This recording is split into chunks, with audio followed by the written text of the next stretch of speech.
Hello and welcome to the MSBA application Q&A webinar. We're so thrilled that you joined us today, so many of you from around the world, and we're happy that you took some time out of your busy schedules to learn more about the application process for the Master of Science in Business Analytics here at Notre Dame. Just a couple of housekeeping items before we begin. You are more than welcome to submit your questions at any point throughout the webinar, but we do ask that you submit your questions through the Q&A functionality rather than the chat functionality. We will be monitoring the Q&A throughout the webinar, and we'll try to answer your questions as we go along, but please know that if we don't get to your question during our presentation, we will answer as many questions as we can at the end. And we also ask that if you have questions that are very specific to your own personal situation, that you please save those and reach out to us at the end of the webinar, after the webinar, and we'll be happy to answer any other questions that you have. And our last housekeeping item, please make sure to mute yourself throughout the webinar, just to cut down on any background noise that might come through. So as we begin, we want to introduce ourselves so that you know who you're talking to today. And here at Notre Dame, we like to introduce ourselves through 3 pictures. And if you have started your application already, you'll know exactly what that means. And if you haven't started your application, it will become very clear as we get through the webinar, and you'll soon be very familiar with our 3 pictures concept. So to start, I'm Stephanie Brown. I'm the Assistant Director of Admissions for the MSBA program here at Mendoza College of Business. My first picture that I included is a picture of my family, my husband and my 2 sons, and we're posing in front of the big Jumbotron screen in the Notre Dame football stadium. So this picture is twofold for me. As I've said often throughout my work here, I love my job here at Notre Dame, but my absolute favorite job is being a mom and a wife. My family is so important to me, and so I wanted to share a picture of them with you tonight. And also with Notre Dame Stadium being in the background, it has been such a blessing for me to work here at Notre Dame because I grew up right here in the South Bend area. I've been a huge Notre Dame fan for my whole life, and so it's been great to continue my career here. The second picture to the right is of some birthday cakes that I baked throughout the year. I absolutely love baking. That's one of my favorite hobbies to do in my free time. My family loves that I love to bake. They enjoy all of the cakes that I make and other pastries, cookies, brownies, you name it. I love to bake, so I wanted to share some of those photos with you. And then the last photo there at the bottom, twofold again. We have a Starbucks cup. I love Starbucks. I'm addicted. It's my favorite coffee. I can't seem to get through a day without treating myself to some Starbucks. And then the pumpkins in the picture, I think this was supposed to be a pumpkin spice latte picture, but the pumpkins for me mean fall. Here in Indiana, we get to see all 4 seasons, and my favorite season is fall. I love the weather. I love the food that you eat in the fall, pumpkin spice, everything. And my birthday's in the fall. It's just a great time of year, my favorite. So now I'm going to pass it over to Kristen McAndrew, and she will introduce herself. Thank you, Stephanie. Hi, everyone. Again, I'm Kristen McAndrew. I'm the Director of Admissions for all of our graduate business programs here at the University of Notre Dame. And if I had to choose 3 photos to introduce myself, like my colleague Stephanie, I would begin with my family. They are critically important to me and the center of everything I do. So the first photo you see that I chose to share is of me giving a goodbye hug to my niece and nephews last time they came to visit.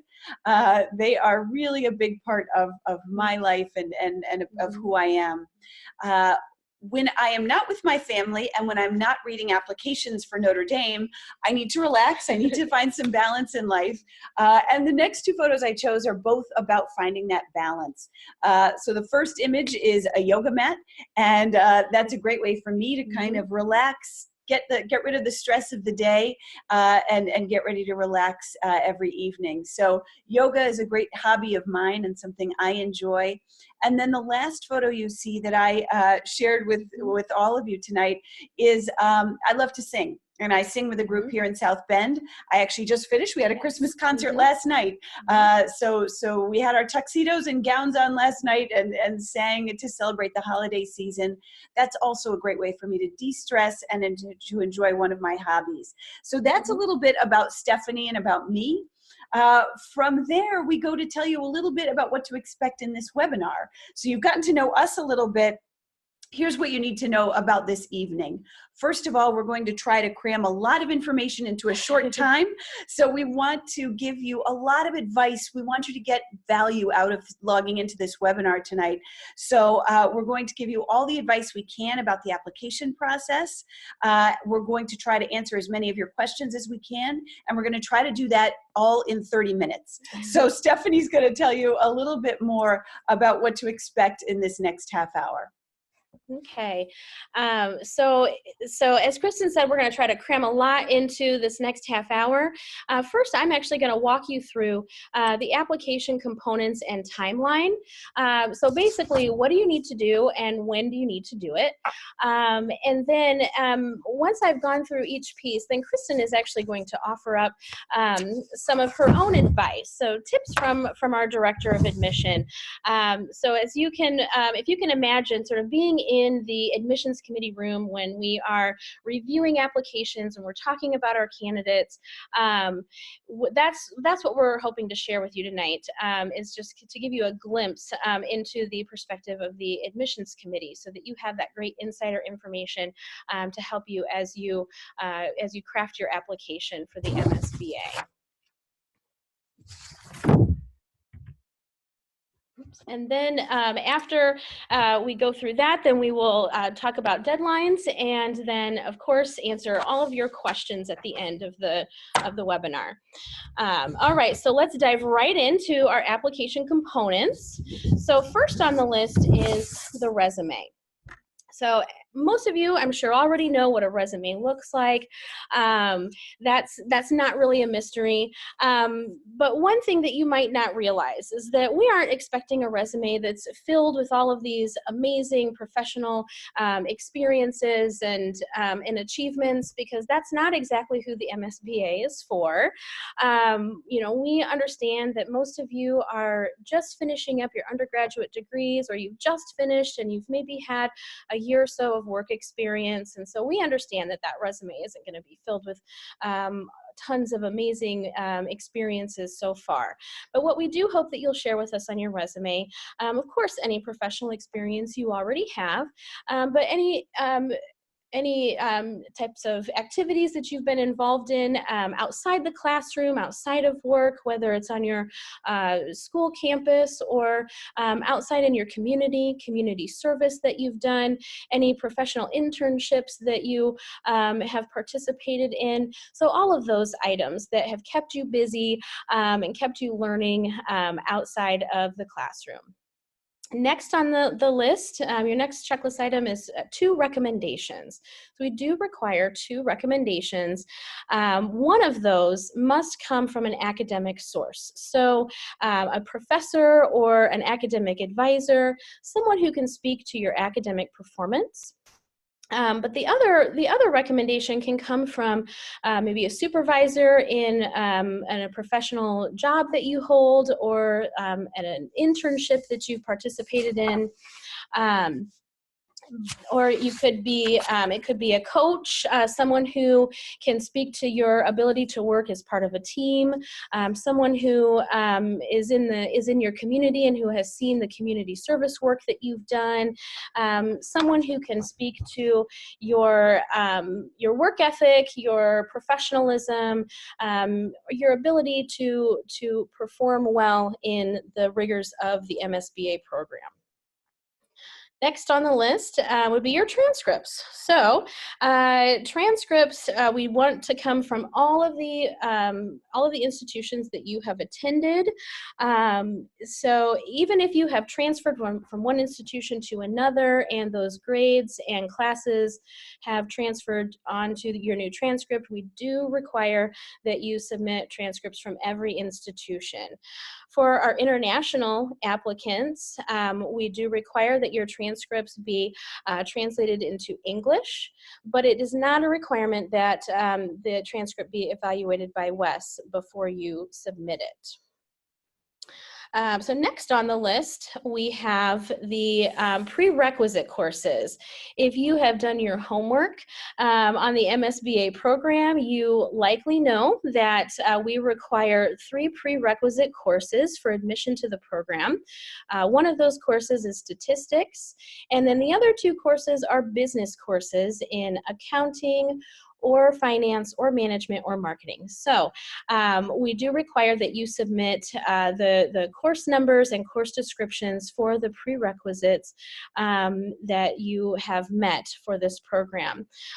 One question I get often from candidates is, do I have to include all of the courses I've taken that match the prerequisite requirements, even if it's more than 3 classes? And the answer is no. You definitely don't need to submit more than those 3. We don't need you to work extra hard. We will see on your transcript all of the additional courses.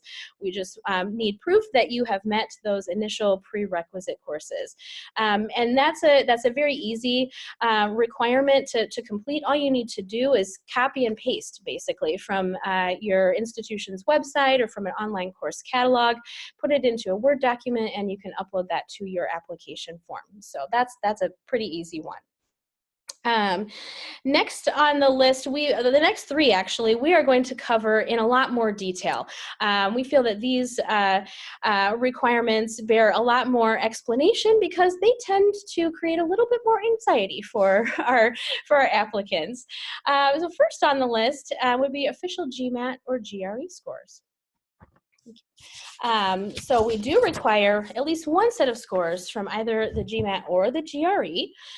And I will say that on average, more MSBA students are submitting the GMAT, simply because the GMAT it measures more of your quantitative background, and students who have more of a quantitative or analytical background tend to respond a little bit better to this exam.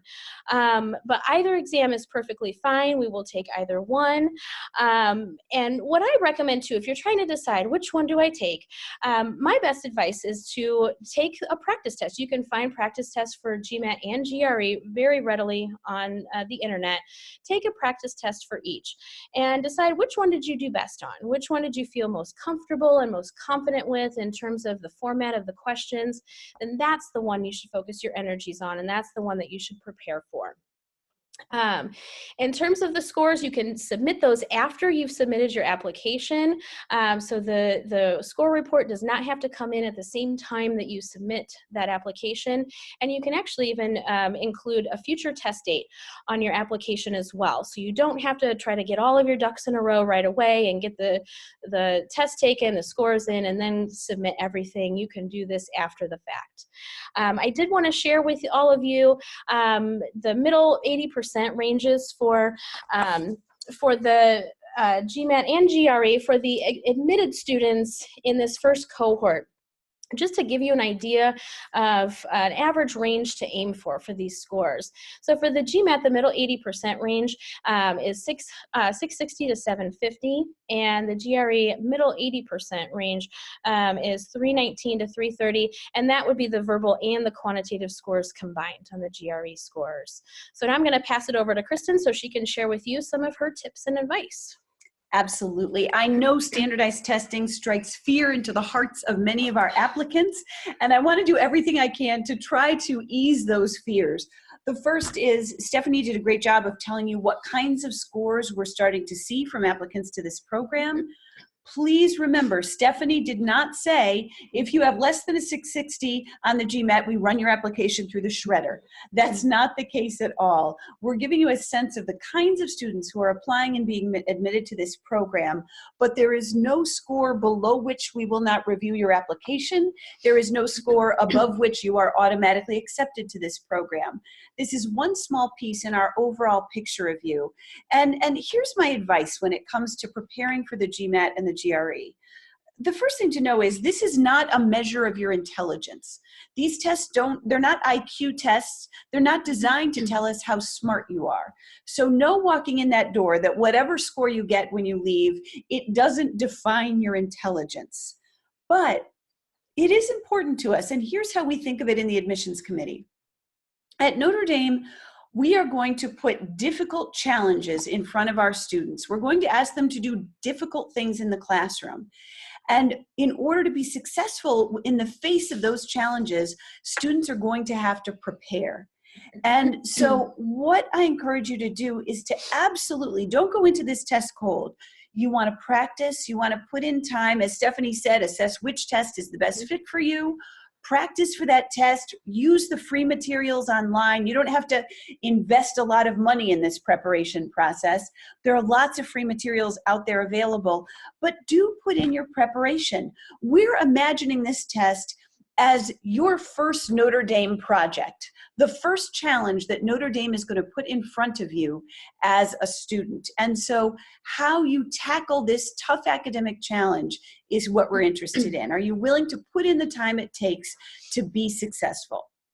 So I encourage you, do practice, do put in some preparation, and do the best you can. But do remember, whatever number comes out at the end of this experience does not define who you are. It shouldn't do that in your eyes, and it certainly doesn't do that in the eyes of the admissions committee. Now, if you are dissatisfied, you can retake the test. We're okay with that. Persistence is a good quality. I don't want anyone to take the test 12 times, though. There's a point of diminishing returns when it comes to these tests. If you are uncertain, if you feel like you've taken it, you're not sure what to do next, you're not certain if you're happy with your scores, call me, call Stephanie, send us an email. Our job is to coach you through this and give you advice. So if you're uncertain, we will give you advice about this process. What you can't do is call Stephanie and say, I got a 700, is that okay? We're going to want to get to know a little bit more about you. So go ahead, submit your application, and then talk with us, and we'll continue that conversation with you. Now, I noticed as we looked at the participants today, many of you are logging in from abroad. So there is actually one additional step for you when it comes to standardized testing. And Stephanie's going to tell you a little bit about that. Thanks, Kristen. Yes, so the additional tests that our international applicants will need to submit to us is the TOEFL, the IELTS, or the PTE. And this is for international applicants who were not taught in English. Now, any of these three exams is perfectly acceptable. It's your choice which one you decide to take and submit to us. One thing I will mention, though, if your undergraduate degree was taught in English, you are waived of this requirement. And similarly, if you had 6 consecutive semesters of study in the U.S., again, you are waived of this requirement. And one last thing I will note about the TOEFL IELTS, again, just like the GMAT or the GRE, these scores can come in after you've submitted your application. So don't feel, again, like you need to get everything lined up and submit it all at the same time. You can certainly submit a future test date with your application, or if you're just waiting on your score report to come in, you can click submit on your application and then send us the score report afterwards. Now I'm going to hand it back over to Kristen so she can give you some more tips and pointers. Absolutely. So this process is about us getting to know you. Everything we tell you tonight boils down to that. It's about us getting to know you, deciding whether or not you are ready for the academic rigor of Notre Dame, whether you have all the necessary prerequisites and skills, and if you are somebody who's the right fit for this community. And so we use a lot of different tools to do that. And we use a lot of different tools, especially when it comes to our international students, because often we don't get to meet you in person. And we want to find as many ways and use as many tools as we can to get to know you. So in addition to the TOEFL or the IELTS or the PTE, we're going to invite our international students to do a language assessment on video. And I know that sounds terrifying. You'll notice tonight, Stephanie and I turned the camera off as soon as we could. Nobody likes to be online on video, but I promise you, we do this not to make you nervous, but so that we can get a better sense of who you are. And the most important part is how comfortable you are both listening to and speaking in the English language. And so when you see an email from us that invites you to log into Kira and to do a language assessment with us, know that that is our focus. And I have some tips for you on this Kira assessment. we're going to ask you 3 questions after we've given you an opportunity to test your microphone, test your camera, make sure you're comfortable with the equipment. We're going to go on camera. We've pre-recorded these questions, so know that this awkwardness of being on video, we did it too. So we figure if we're going to ask you to do it, we have to do the same thing. So you'll see our faces on video asking you questions. And these are not difficult questions. These are just things about your life, things about what you believe, what you're interested in, hobbies that you have. So the questions aren't designed to be challenging. It's really all about how effectively you're able to listen to our spoken English and respond to the question. Now, here's my advice. You will be tempted to listen to the question and quickly try to write a script in your head or jot down notes for yourself so that you can keep your words straight. Believe me, Stephanie and I tonight are making sure we're trying not to stumble over our words. So I understand how nerve-wracking this can be, but I don't want you to write a script for yourself. I know you can probably go online and see people talking about the kinds of questions that they were asked. When students in this part of the process try to pre-script their responses, they usually do quite poorly on this assessment. We're not interested in how well you can read pre-scripted words. We're interested in your natural English speech. I would much rather hear you stumble over your words or pause for a moment to try to think of the right English word than to hear someone robotically read a prepared statement. So please, I know it's nerve-wracking. Like I said, Stephanie and I put ourselves through this on video as well, but we're not trying to trip you up here. We're really just trying to see how you can engage very naturally. So don't feel like that Kira assessment has to be perfect. We're looking for natural and comfortable. So if you can, when it comes to sitting down for that Kira assessment, take a deep breath and just sit down and engage with us. Imagine you're in the room and you're having a conversation. And if you stumble over a word, don't worry about it. We'll do that tonight just to make you feel better. All right, so that's enough about standardized testing and assessments. We want to get into the fun part of this application process. So I'm going to let Stephanie tell you about the essay and the photography we asked for. Thank you, Kristen. So yeah, Kristen said this is the fun part, the essay and the photographs. But unfortunately, for a lot of the applicants we work with, they still feel like this is an anxiety-inducing part of the application, but it really shouldn't be. We want you to have fun with this essay and with the photographs you submit. And really, the essay, we ask you to submit 3 photographs, and then we ask you to, in the body of your essay, to describe the photographs and what they mean about you. So through the essay, we are hoping to just get a better sense of who you are, what you're passionate about, what kind of person you are, what do you care about. We want to get to know you. And so this should be a fun exercise for you. This is definitely a significant departure from the professional format of the rest of your application.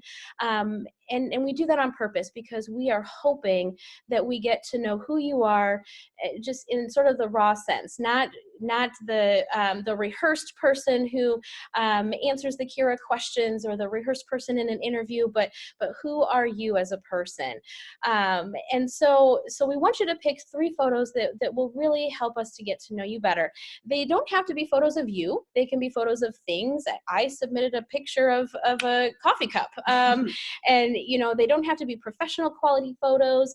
You can do a Google search and find a photo that will represent you. I know Kristen found her yoga mat photo on Google.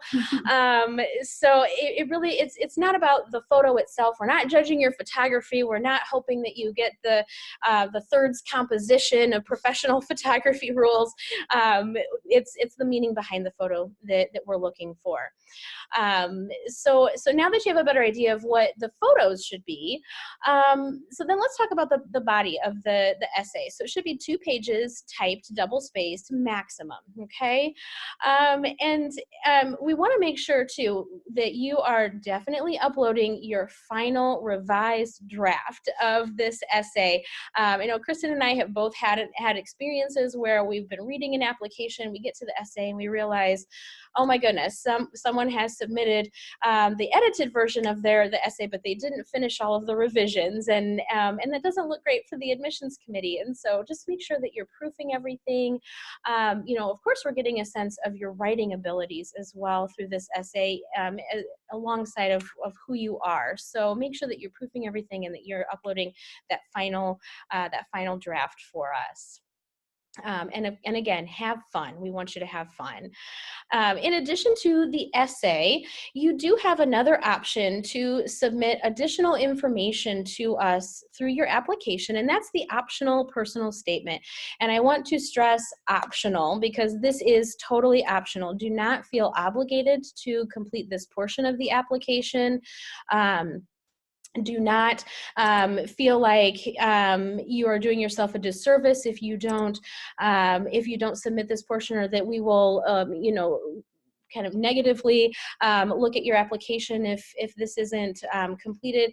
This is just your chance to add any additional information that you couldn't fit anywhere else in your application, and that you feel like is very necessary for the admissions committee to know as we review all of your credentials and your application. So just as an example, let's say your undergraduate GPA you don't feel is a really great example of your true academic capabilities.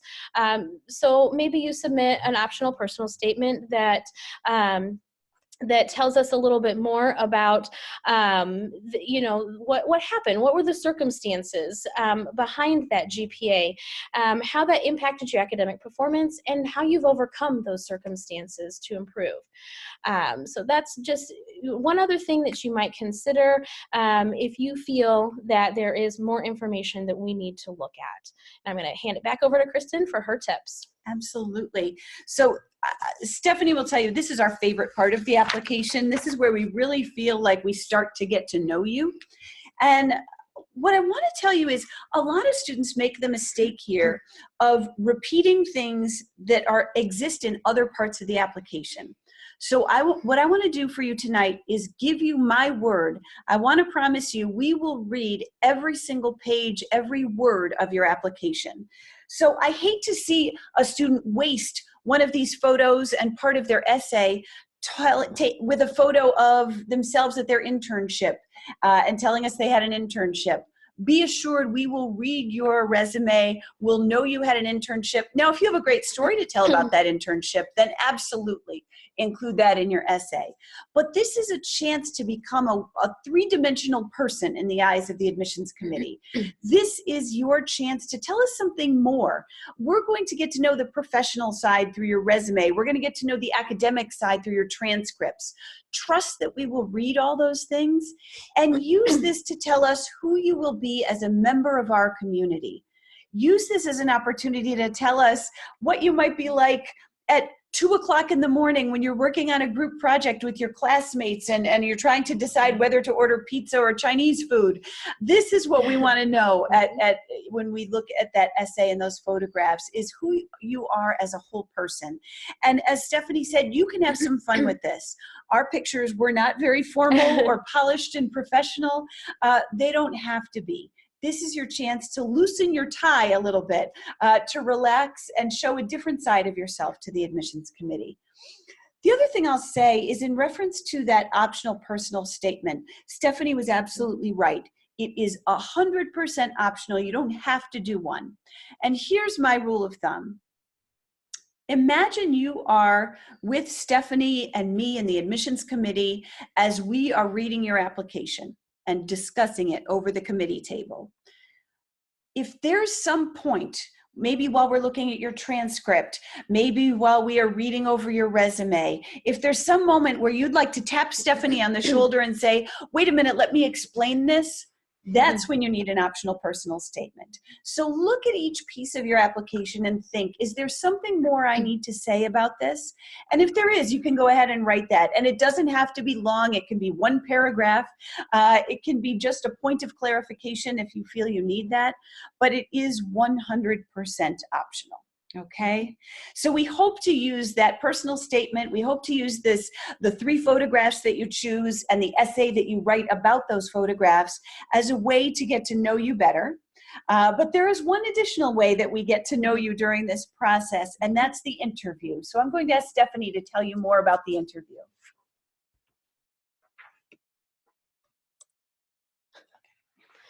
All right. Thank you, Kristen. So the interview, another nerve-wracking part of the application process, I think for some candidates, it's actually my favorite part of the admissions process because it allows me to put a face to a name and I get to know you more personally. I get to know who you are, what your goals are, and why the MSBA is a great fit for you. So during the admissions review process, the admissions committee might take a look at your application and say, hey, we want to know more. We want to get to know this candidate a little bit more deeply. And so we'll extend an interview invitation to you. And what that means too is that not all candidates will be invited to interview, but many of you will be. I personally like to meet as many of my applicants as possible so that I can give you the best advantage in the admissions process. So with the interview, again, it's a time to get to know you better. We, ask you questions that help us get to know what your passions are, why you feel the MSBA is a good fit for you, why you want to pursue the MSBA, and specifically, why are you looking at Notre Dame to earn your MSBA? So if you are offered an interview slot, then you have a couple of options. So you can do the interview right here on our main campus, or for those of you who can't make it to campus very easily, we do offer virtual interviews using Zoom, the same platform we're using today for the webinar. And either one is perfectly acceptable. You won't be penalized if you can't make it to campus. Of course, we hope that you can make it to campus. It's a beautiful place, and we know you'll fall in love with Notre Dame if you're here. But of course, we can certainly meet with you and have this interview over Zoom instead. One thing I will say is that this is not an interrogation, these interviews. It's a conversation. There will be a lot of back and forth. I personally don't like to be interrogated. I know no one else does either. So I like to have more of a conversation with you.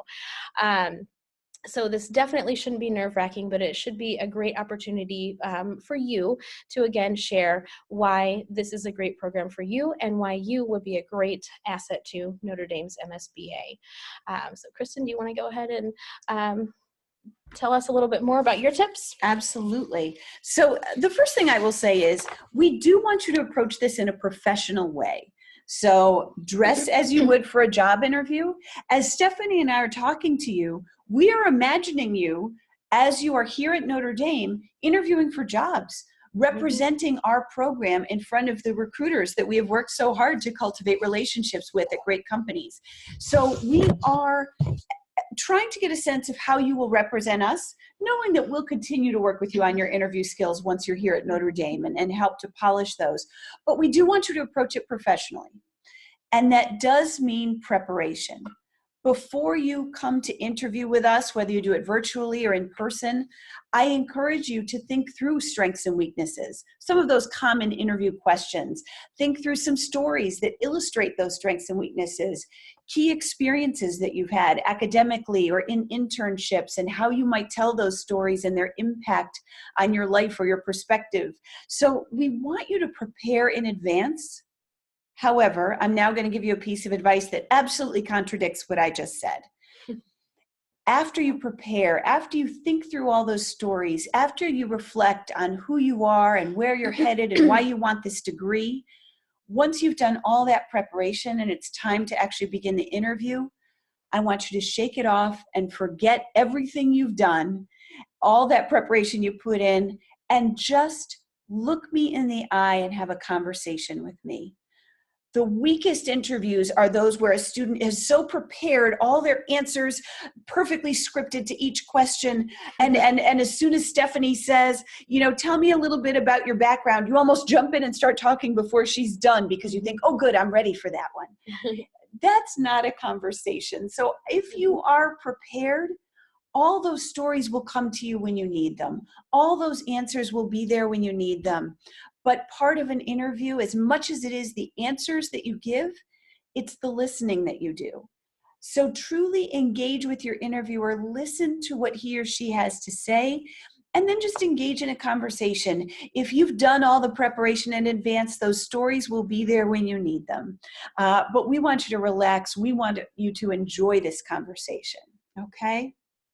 Now, I want you to now assume you've gotten through all these steps in the application process. It's all gone wonderfully well. You've been accepted. I want to talk a little bit about financing your degree. But before I jump into that, I have a quick note about the Q&A. Absolutely, if you have questions for us, go ahead and you can type them into that Q&A box. We'll get to them in just a few minutes. But I'm going to ask you to limit your questions to the application process. Our topic tonight is all about the application and the admission process. We have another webinar we've already recorded with the program director, Scott Nestler. You can watch that webinar on the website. That has lots of details about the curriculum, about academics and classes while you're here. So feel free to watch that and certainly to follow up with us after the fact if you have questions about the curriculum or the program or life at Notre Dame. We're happy to answer all of those, but we want to keep this evening focused on the application and admissions process. So try to limit your questions to that if you could for tonight. But again, let's imagine everything has gone beautifully in this process, and now it's time to pay for this program. So let me tell you a little bit about how that works.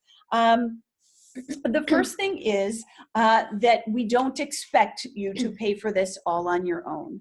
We do consider students who are accepted into the Master's in Business Analytics for fellowship support. Now, fellowships are free money. We call them scholarships at the undergraduate level, but it's the same thing. It's free money that we give you to help you pay for the program, that you do not have to pay back, and that those fellowship awards are based on merit. They're based on the strength of your application. So all those steps that Stephanie just reviewed with you, all those parts of the application, every single one of those feeds into the admission committee's decision about your merit fellowship. And if you're accepted to the program, we don't just say, congratulations, you've been accepted, because until you know more about financing, that information alone doesn't help you very much. Instead, if you're accepted, you'll get a letter that says, congratulations, you've been accepted.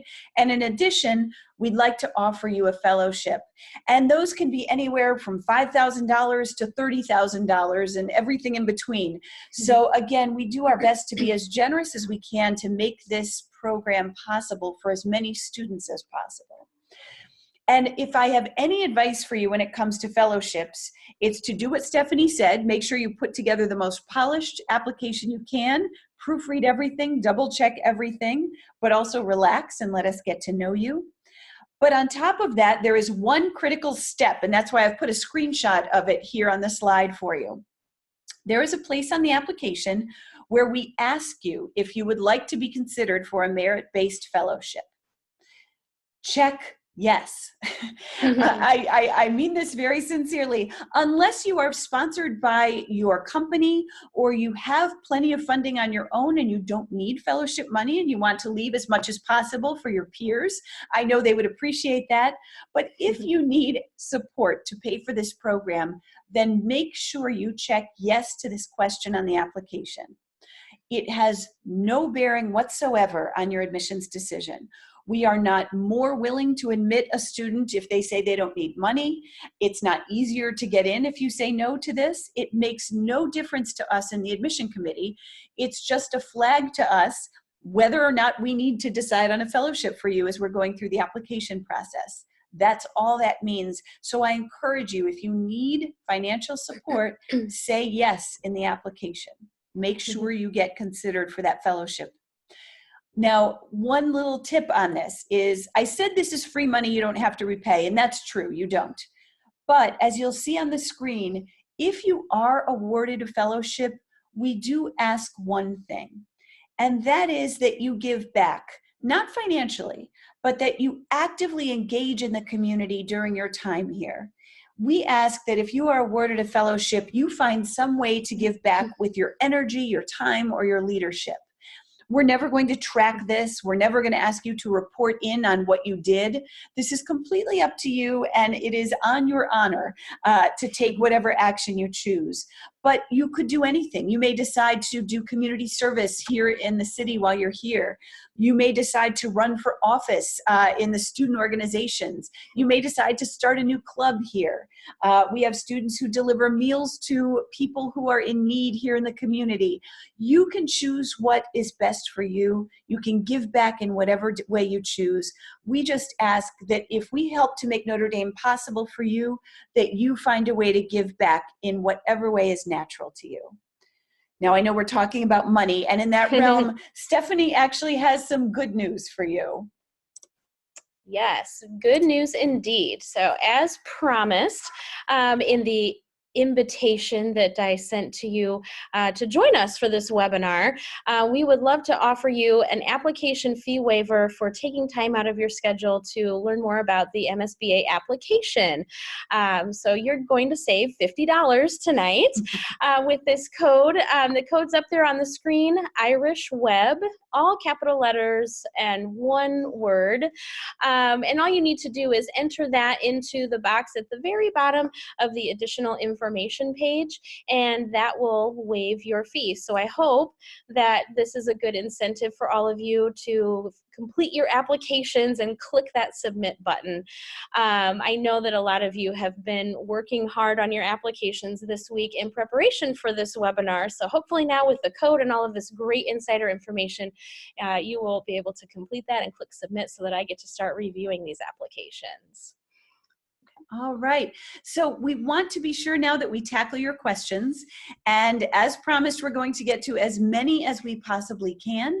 And we're going to focus, though, entirely on the questions that are about the application process, okay? So we're going to focus on those. If we don't get to your questions tonight, please know you can follow up with Stephanie. She will answer everything you need to know. We're just keeping tonight very focused on the application process. But before we get into that, Stephanie, any advice on deadlines? Yes, so my thought in planning this webinar for today was that you would have just about a month to plan before our round 2 deadline, which is January 15th. So I'm hoping that many of you have some holiday breaks coming up and that you'll have some free time off of work and school, and you can devote some time to completing your application and submitting it by that January 15th deadline. But I do know that you all are busy. Many of you are busy students. Some of you are working professionals already, and that life happens first, and that this is not necessarily your first priority. So we do have other rounds available for you to submit your application. Round 3 is coming up February 19th, and so on. So we've got several different rounds for you to choose. Use what works best for you and your schedule and your life. But certainly the sooner you can apply, the sooner you'll hear back from us. You see the decision deadlines listed there as well. And we stick to those as best as we can. So if you apply by January 15th, you should hear back from us by February 22nd. And I know that many of you are anxious just to know if you've been admitted to the MSBA, and we're just as anxious to let you know. So keep these deadlines in mind. And if you have any questions about how you can speed up your application process, please don't hesitate to reach out to me. Just a couple of quick tips on speeding up your application process. Again, I will mention that those test scores, they don't have to come in with your submitted application. They can come in after the fact. The same goes for your recommendation letters. As well as any of your transcripts as well. So those items, as long as you have turned in the application form, your resume, your essay and photos, and your recommender's contact information, you can click submit, and that's all you need to get your application to go through. Everything else can come in after the fact. I do recommend that all of those additional items come in within 2 weeks of that decision deadline. that allows us plenty of time to review your application in full and completely. Kristen mentioned we read everything you submit to us, and that gives us plenty of time to read everything and give your application as much consideration as possible and still get you that decision on time. So hopefully that will help. My last tip is that with the transcripts and the test scores, unofficial copies are okay for the admission review process. You can submit your copies of those, and then if you're admitted to the program and you choose to enroll, then that's when we'll ask you to submit those official copies to us. So hopefully that, again, will help you speed up your application process and be able to click submit a little bit sooner. So now that we've covered what you need to do and when you need to do it, it's time for your questions. Absolutely. One last tip, if I could, Sure. because I see that a lot of international students have joined us tonight, and I'm thrilled for that. So welcome from everywhere all over the world. But I want to point out, if you are applying and you're going to need a student visa, you have extra steps, and I encourage you then to apply by February. If you're an international student, please don't wait till those last deadlines.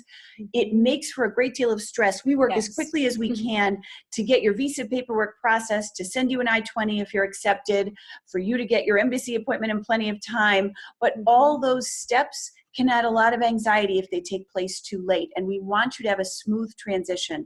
So I encourage you to go through this process as early as you can, especially if you're an international student, just so that you can get all your paperwork in line, find an apartment here in town, find roommates if you choose to do that, and really get ready to have a smooth, great start in the program. Okay?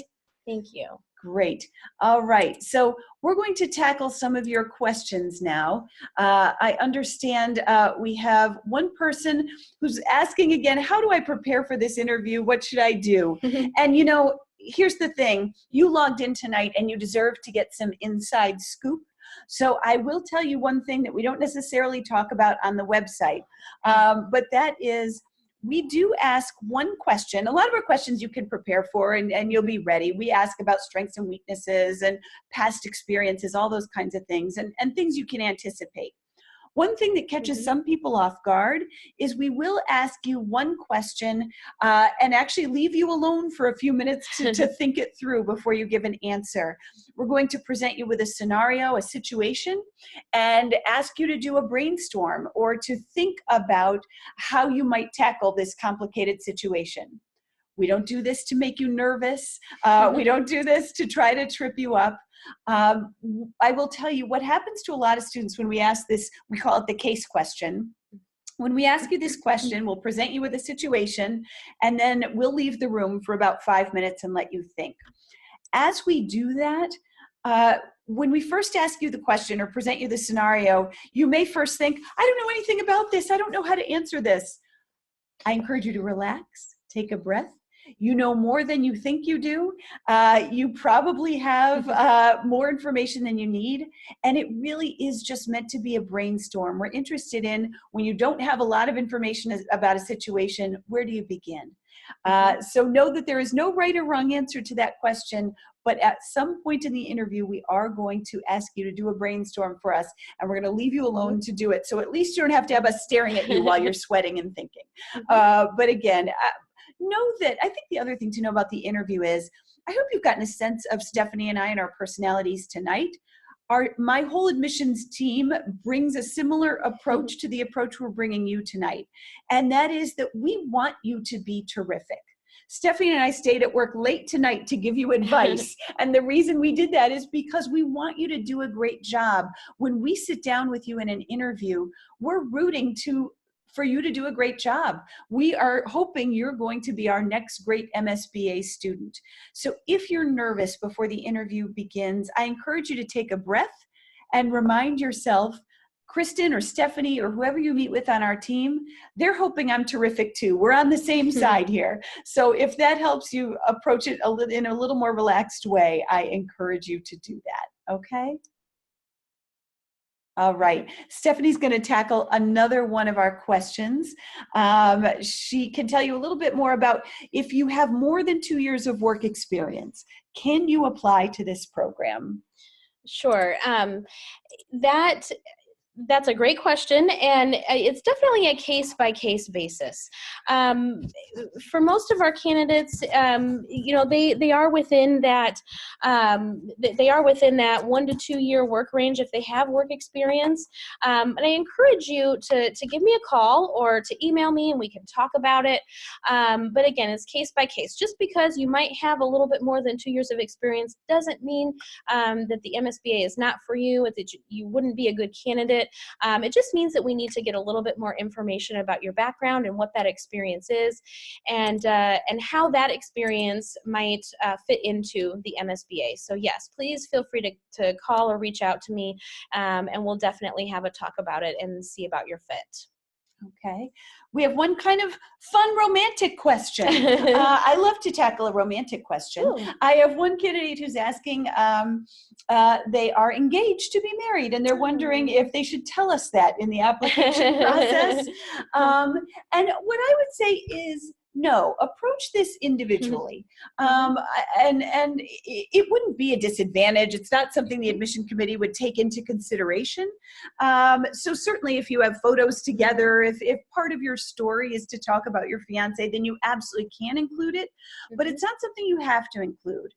If you are admitted to this program, you will be admitted on your own merits and on the strength of your individual application. So we do often, I work with all the programs here, and we have many MBA candidates who apply with a fiance, with a significant other, with a spouse, and we consider each application very individually. So you can choose to share that if it's part of your personal story. You don't have to tell us, but know that no matter which way you go, we will address each application on its individual merits. Okay? And congratulations Yes. on your engagement. Great.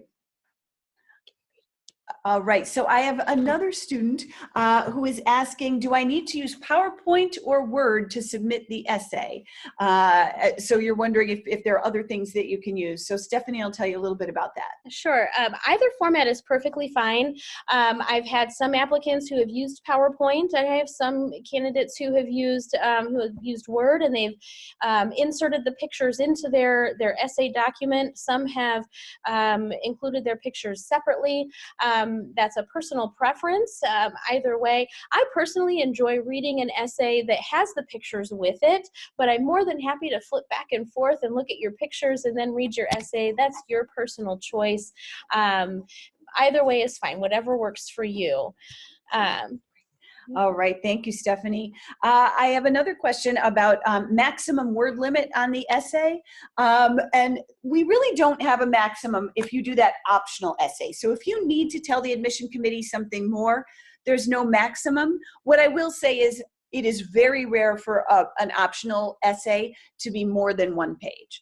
Keep it to a paragraph or 1 page, and that's the norm. Now, if you really have more you need to say, then certainly use all the space you need. But those optional essays rarely go beyond 1 page, okay?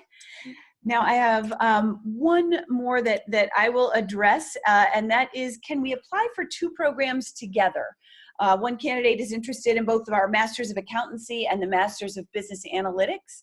And my answer to that is, and I'm glad you asked because I'm the Director of Admission for both programs, so I can tell you, we are far more interested in a candidate if they know exactly what they want and they're passionate about the program. I am interested in candidates for whom the MSBA is a dream, or the MSA is a dream, and no other career or pursuit will meet your needs. So if you are torn between 2 programs, that's perfectly natural and that's okay. What I would encourage you to do is email us, call us, schedule a conversation, and let us help you sort out which program will help you achieve your goals. So talk to us and figure out which program is truly best for you rather than applying for multiple programs. You will present better to the admission committee if we believe you have found your passion in one of our programs. So that's my best course of action there. All right? Sure. Now, Stephanie's interested in answering a question from somebody who is asking about the standalone MSBA, acknowledging that it's the first year for this program. And the other programs, we've been doing a dual degree, MBA, MSBA, as well as a program in Chicago for a long time. So the question is, may I know how the impending launch of the full-time MSBA program would affect the career services direction? Will the MSBA program have its own career fairs or career advisors? That's a great question. We've been teaching business analytics here for a while, but this program itself is new. So Stephanie will address that for you. Sure. So, something that some news that I find exciting is that we are in the process of hiring a career coach who will work with our MSBA students, both here on our main campus and with our MSBA Chicago program as well. So you will have a dedicated career coach who will be working with you to develop your personal brand and to determine the best career path for you, the best fit positions for your background experience and your interests as well. Some of you who have who had attended our previous webinar probably remembered us talking about our Bridge to Success course that our students will go through in the first semester. And that course will be taught by this career coach.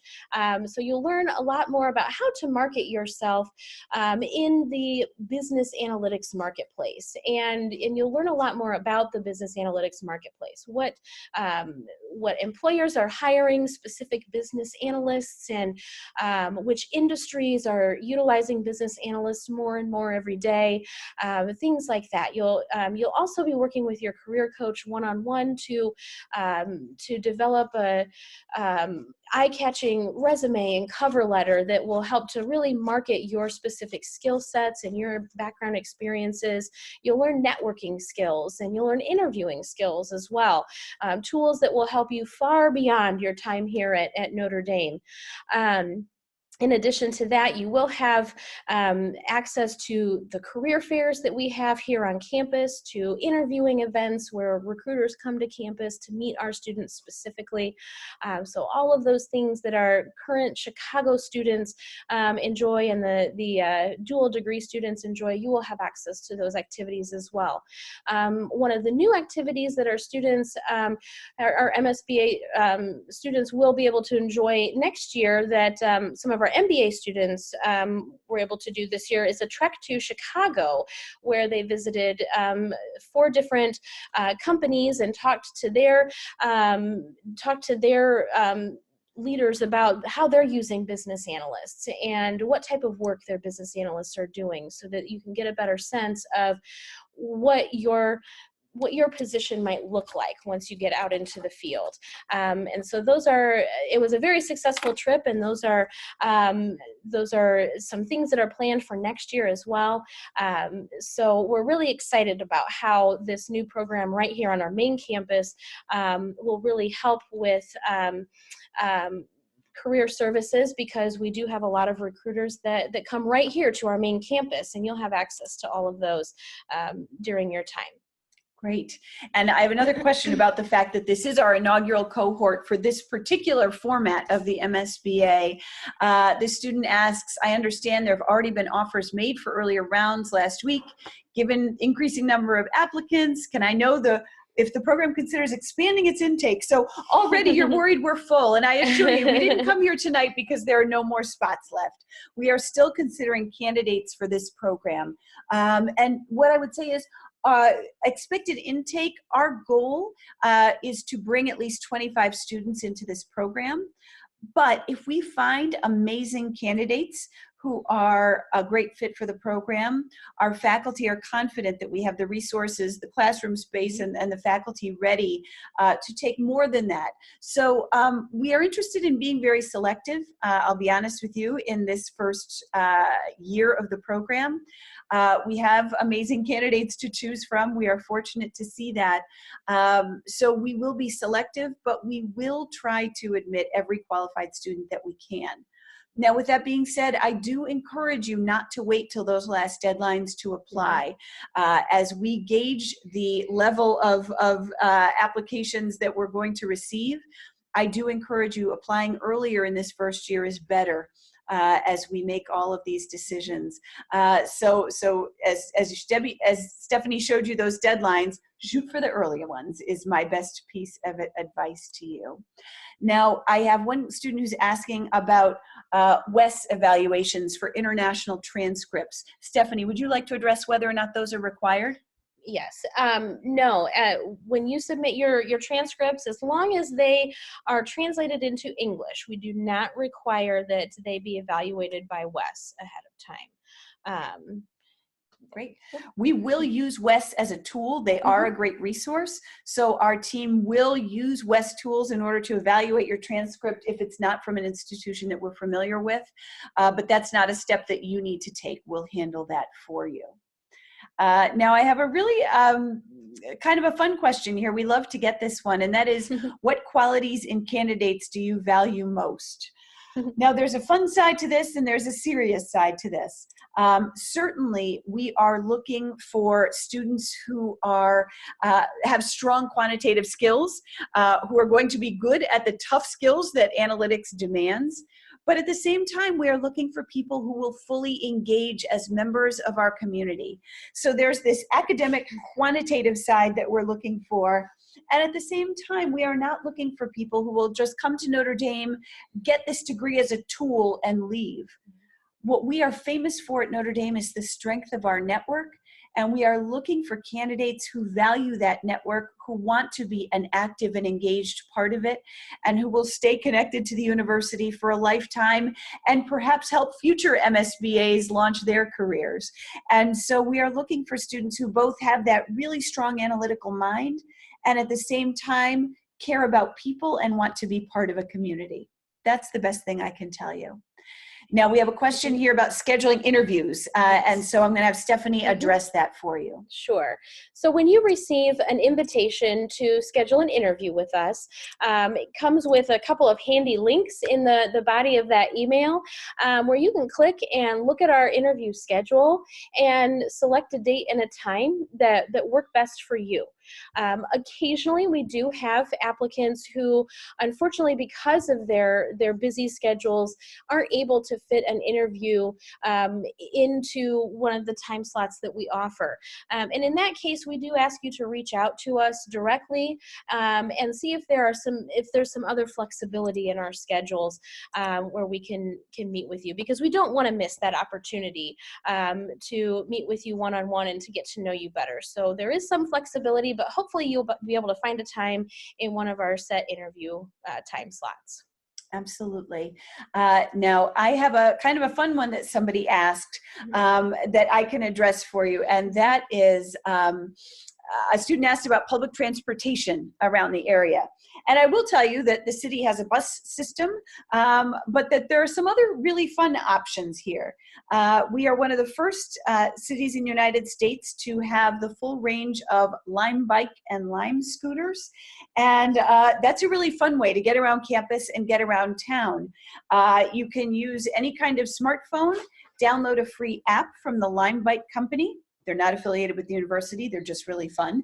And you will find a GPS locator to show you where the nearest bicycle or scooter is. And you pay through your phone and pay by the hour. They have great rates as a student. And so you can always borrow a bicycle or a scooter. And that's a really fun way to get around the city and around the campus. I will tell you, most students live within a bike ride of the business school itself, of our campus and of Mendoza.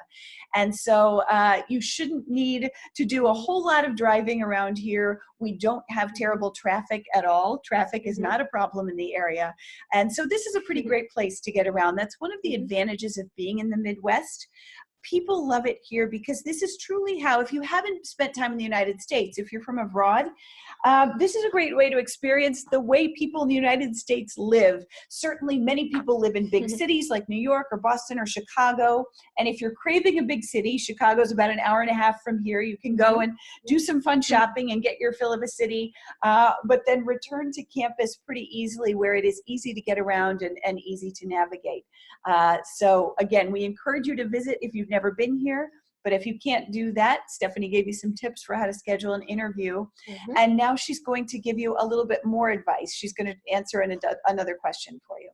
All right, so we had a question about recommenders, and is it best to have a recommender who can speak to your quantitative abilities and who's supervised you on quantitative projects, or someone who can speak to your overall academic strength and ability? And, you know, I think that there are merits to both. You know, this might be a case where you want both professors to serve as your recommenders. We do require 2 recommendations, but you can have up to 3 if you feel that each recommender is going to speak to a different aspect of who you are as a student and as a person, as a professional. If they're going to say the same things, then, you know, pick one over the other, but otherwise this might be a good case where you want both. We certainly want to know more about your quantitative abilities, and we want to know about the quantitative projects that you've worked on. That might be a good opportunity, though, to use that optional supplemental essay to talk a little bit more about your quantitative project if you feel that that is not included anywhere else in your application. But we certainly do want to know more about your academic abilities, your work as a student, your work ethic, how you perform in the class, how you participate in class as well. So I think that they're both great options. And I think it comes down to what has not been displayed in your application elsewhere. And that's the recommender that you want to choose. Someone who is able to talk about an aspect of you and your abilities that we haven't seen anywhere else. Absolutely. Great. I have another question about on-campus events. A student is asking, can we attend events on campus to meet the admission committee? And here's what I'll tell you about that. You absolutely have access to the admission committee. You can email or call or do an interview with Stephanie or with me if you have questions, but we do not allow a visit to campus to influence the committee. And the reason for that is not everyone can afford to come to campus. That's a trip that not everybody can make. And anything that costs money, we believe, if you know anything about Notre Dame, you know that we are passionate about ethics and about doing the right thing. And we don't believe that something that costs money should have influence on the admissions process. So we'd love for you to visit campus if you can, because then you get to meet our students in person, you get to see our amazing business school, and you get to see this beautiful campus. But a visit to campus has no influence on the admissions committee because that has a cost, and nothing that costs money should influence the committee in our eyes. All right. So I'm going to let Stephanie address another question here, and this is about kind of how AP credits work along with prerequisites. Sure. After talking with the program director, Dr. Scott Nestler, some of you might remember him from our previous webinar, he has indicated that yes, if you have received AP credits for like a statistics course, I imagine that would probably be the only course that you could receive AP credits in that align with our prerequisites, that will count as your as one of your prerequisites, as long as it was you were issued credit and it's listed on your transcript. However, please expect that if you are admitted to the program, that you might be recommended to refresh yourself on statistics over the summer as you prepare to begin the program in August. And that is something that our business analytics department, they will send you information over the summer that you can do to prepare, and it's all free prep work, but they want you to come in with as much ability and strength as you can to be able to hit the ground running. And so yes, the prerequisites or the prerequisite could be covered, but you will probably have to do a little prep work with statistics. Thank you, Stephanie. I have a couple of quick questions that I can answer quickly. One student asked if we give fellowships to international students, and the answer is absolutely yes. Your citizenship has no bearing on your fellowship decision at all. So those fellowships are offered equally to students no matter where you are from. I have another student who asked if business statistics is significant for our statistics prerequisite. It generally is, but my answer to you, anytime it comes to our prerequisites, if you're uncertain about whether or not a particular course will meet our requirements, just go ahead and email Stephanie with that course description, and she can take a better look at it and give you a more specific answer. So we won't get too much into prerequisites tonight, but just know that if you're uncertain, we'll take a look at it for you on a one-to-one basis, all right? I have two students with a similar question, and I'm going to trust that this is just a hypothetical, but two students are wondering if a lower undergraduate GPA can be offset by strengths in other areas of the application. So I'm going to let Stephanie talk to you a little bit about that, if you had a lower GPA, but perhaps other strengths, if that makes a difference. Sure. You know, and if this is a situation you find yourself in, you are certainly not alone. One thing that I really appreciate about our application review process here at Mendoza is that it is very holistic. And as Kristen mentioned before, we read everything that you send us. We consider everything that you send us.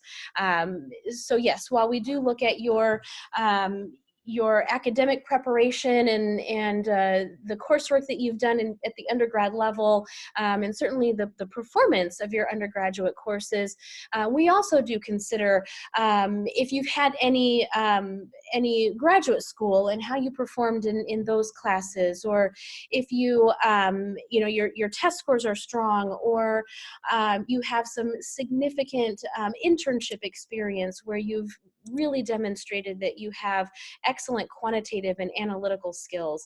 All of those things are very important to us.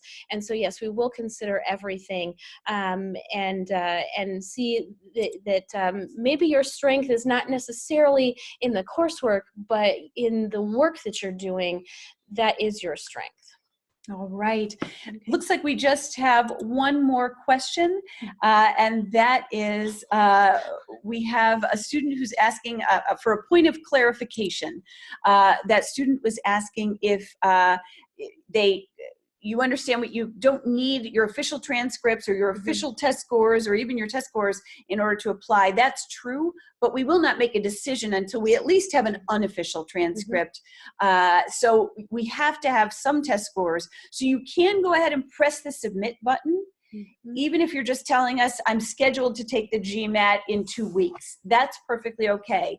You can press the submit button if you've given us unofficial transcripts. That's perfectly okay.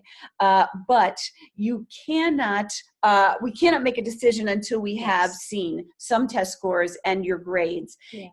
It's just the official reports for those can wait, okay? Well, I so appreciate that you all have spent this time with us tonight. I know for some of you it's tonight, for some of you it isn't, but we have sincerely enjoyed talking with you and getting to know you a little bit better. So thank you so much for your great questions, for your interest in the University of Notre Dame, and for making time for us. If there are any questions that we didn't get to, please do follow up with us. We're happy to answer those for you. You can find Stephanie's contact information and general contact information for the MSBA on our website. You will also find, if you logged in late to the webinar, we did give out that fee waiver code, and we will post this webinar online, and you are welcome to watch it. You'll see it up on the website tomorrow. So if you missed that code, you'll see it up on the website tomorrow. But for tonight, we have enjoyed our time with you, and we hope you got the questions answered that you had floating around in your minds as you're worried about this process. We hope if you forget everything you learned tonight, our key takeaway is that there are 2 people and even more on our team who are willing to coach you through this process, to answer your questions, and to try to reduce the stress level that you feel. So we are here for you long after this webinar ends tonight. But for tonight, thank you so much for your participation and have a great night. Bye-bye. Bye-bye.